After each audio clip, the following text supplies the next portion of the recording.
Have you ever wondered what the secret to a happy retirement is?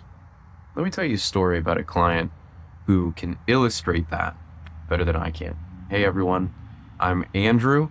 I'm a CFA Charterholder and CFP professional who spent the last several years helping ultra high net worth and high net worth investors with their complex financial lives. And what I do is I take those learnings and I give them to you so that you can apply them to your own life. Today, I want to talk about this retired tenured professor that had a really strong mathematical background. And as I look back, I just remember how happy they were at the beginning of retirement and also throughout their retirement.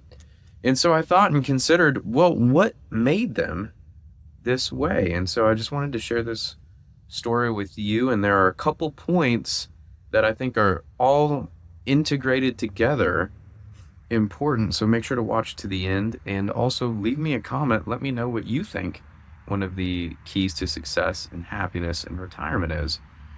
So the first thing that this retiree did was they created financial security for themselves, which in some respects you think, well, that should go without saying, but a financially stressful retirement is probably not a happy one. And they did it in a way that I think is fine. It's not, I would call it the optimized way, but it was the optimized way for them.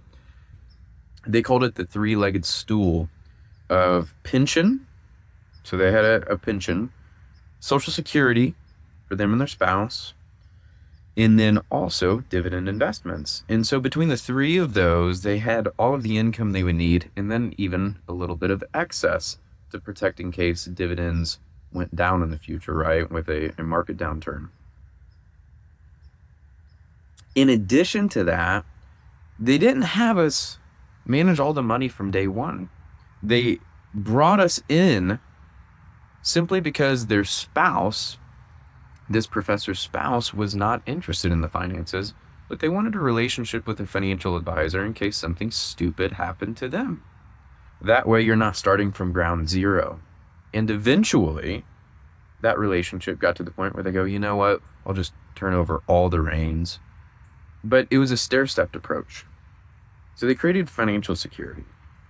The next thing they did is they created what I'm going to call physical security. And now I don't mean like video cameras around their house.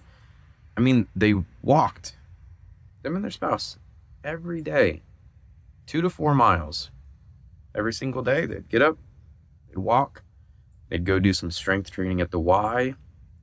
They liked to golf as well, so they would golf, but they were active. They protected their body and kept moving, right? My point is, it wasn't ceasing to move simply because they weren't walking around the campus anymore. No. They kept doing that, and they had a schedule. They kept physical security for themselves and invested in their health up front. Along with that, they got more into cooking. Well, guess what? Doing that, you save a little money, you feel better, your nutrition's better.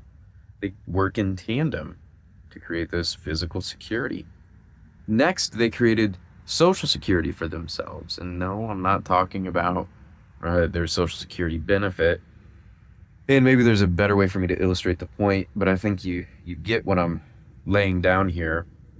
They had weekly meetups with other retirees. And just go to a diner, talk for a couple of hours. It wasn't only professors, it wasn't only white collar workers, it was just other people. And through that, you create a group of like-minded individuals, and you start to curate some new relationships because you lost some old ones because you're not in your job anymore. In addition to that, their faith was important to them, and they started to invest more at their church.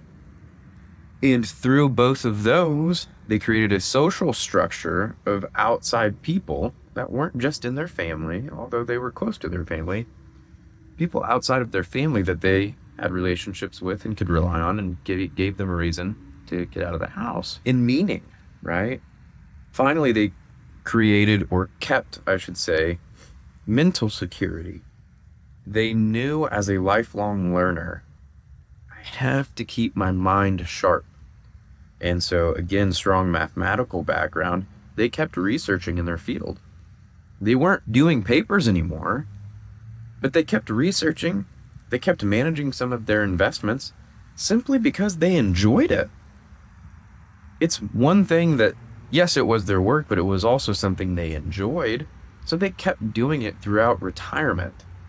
And on top of that, they had hobbies.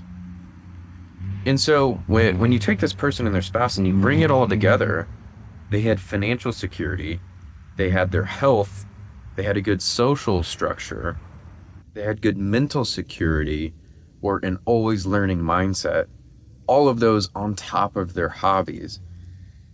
And when I look at how they created this life for themselves, I thought it was genius the more I stepped back because, A, aren't those things that create a successful life for any of us, right? Retirement's no different. It's just one of the big things that you've been doing, paid work for a long period of time. You're not doing that anymore. But they were not overly reliant on any one thing. Oh, I'm going to golf. Well, what happens if you have hip surgery or knee surgery and you can't golf anymore? Then what? Oh, well, I'm going to go out with my friend Jerry. What if something happens to Jerry and you can't go out with him anymore, right?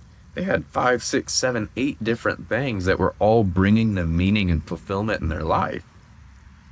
And I think that's a really good way to go about this, of not having an over-reliance on any one thing, because in life, things are going to get taken away from us.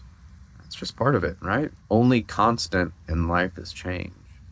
I hope this story illustrates what I find to be a more broad truth, in that creating financial well-being, physical health, mental health, and a good social structure, spiritual structure, when you have all of those, that can create a really meaningful life.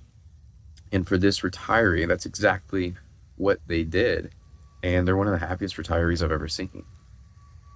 So until next time, thanks everyone.